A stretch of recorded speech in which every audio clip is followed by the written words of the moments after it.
Konnichiwa and welcome back to Gap Year Dad Japan. Well, we have a special one today. My Japanese wife is behind the camera and she's going to be asking me questions of all the various shocking things about life in Japan. So we're just going to get straight into it. Over to you. Okay, so I have a few questions about surprising Japan. Yes. Alright, so first, what surprised you the most about Japanese people? The biggest surprise of Japanese people is that everyone has their own personality and are quite individual. In my idea in my mind of studying Japanese in school in Australia, I thought that Japanese were very collective and they had a one way of thinking about things. But actually there's many different types of Japanese people. Some people like different types of fashion, or they prioritize certain types of work or lifestyle priorities. You see so many Suzuki Jimneys here and everyone loves camping, but then you also have businessmen, salarymen walking around in the most immaculate suits and ties and bags and fancy watches, and you've got everyone in between, students and the young, everything. It's amazing. So I think the surprise for me is how diverse Japan is. It's a country of 120 odd million people, but everyone's got their own personality, which is really wonderful. So I don't feel like I stick out too much, although I do. Okay, next question. So our kids are going kindergartens. So what surprised you about Japanese kindergarten for kids? Yeah. There's lots of surprises about Japanese kindergarten. Before this, all our kids had always gone to English-speaking schools in Australia, and to go to a Japanese kindergarten completely in Japanese, 100% Japanese, and all the parents are 100% Nihonjin or Japanese.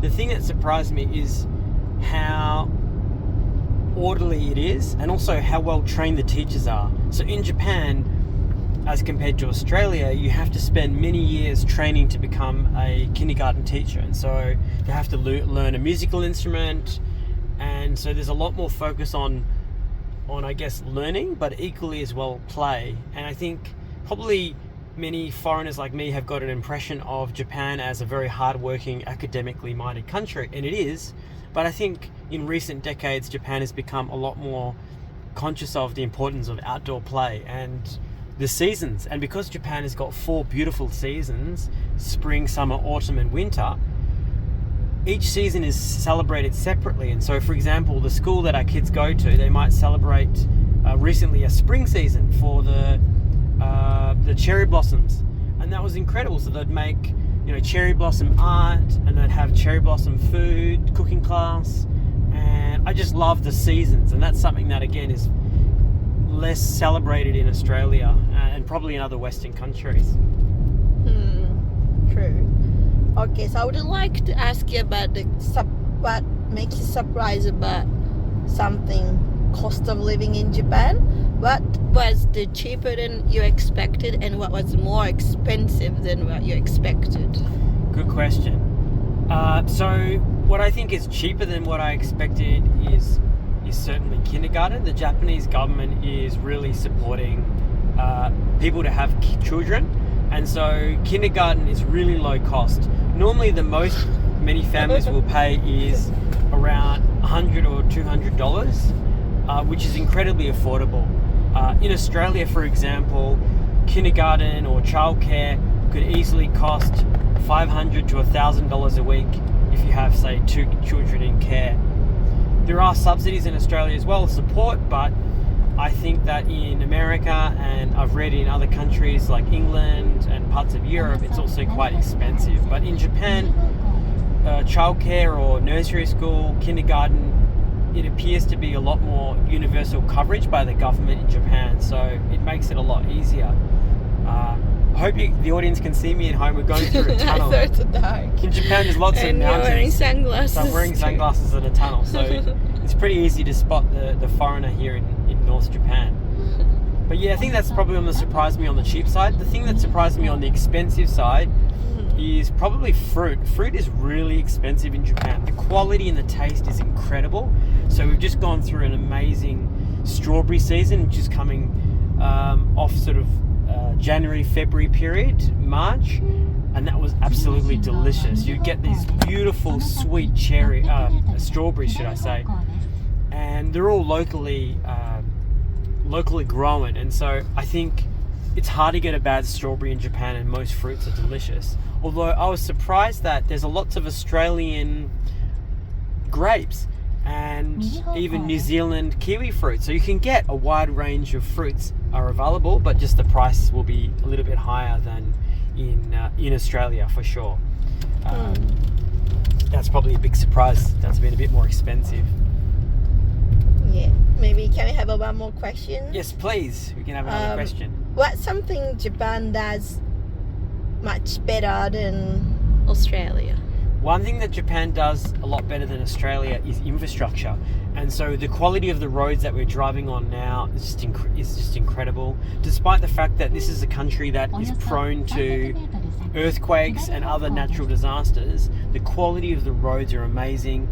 The connectivity through the internet, which is super high speed and really affordable, to the Shinkansen, the bullet train, the fast trains that are all over the Japan, as well as we're in Sendai, so the subway system as well as the bus and the train network is really quite convenient. So you don't really need a car.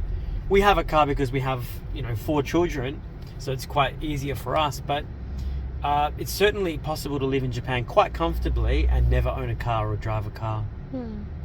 All right, getting quite timing, but maybe one more question. Okay. So do you think is there any things that Australia did better than Japan? Can you list it up?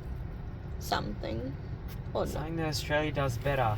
It's a good question. Australia is very strong in probably outdoor play, and something that I'm probably missing about Australia is some of the parks near the ocean. And so there's obviously, in many of the cities in Australia, we used to live in Sydney, there's lots of beautiful ocean parks, and so they're really tailored for kids.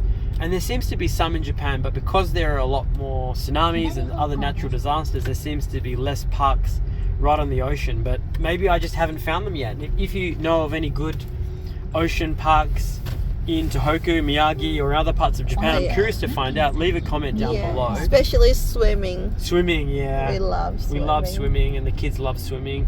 We might have to go to Okinawa or somewhere to go swimming again. That'd be beautiful. But if you have any questions for us, obviously we're an Australian Japanese family with 4 children, and we've recently moved here to Japan from Sydney, Australia. If you have any questions on life here in Japan, what it's like, if you're considering moving to Japan and you want to ask us any questions, I could talk to you about visas, I can talk to you about renting your first place when you get here, buying a car, schooling, shopping and activities. Let us know and we can try and help you out. We really want to try and build a strong community here. So I post daily videos on YouTube and Instagram, and we try at least weekly to have these long form videos. So if you do enjoy Japanese family content like this, give this video a like and consider subscribing to Gap Year Dad Japan on YouTube and also on Instagram. And until the next one, mata tere. Bye bye.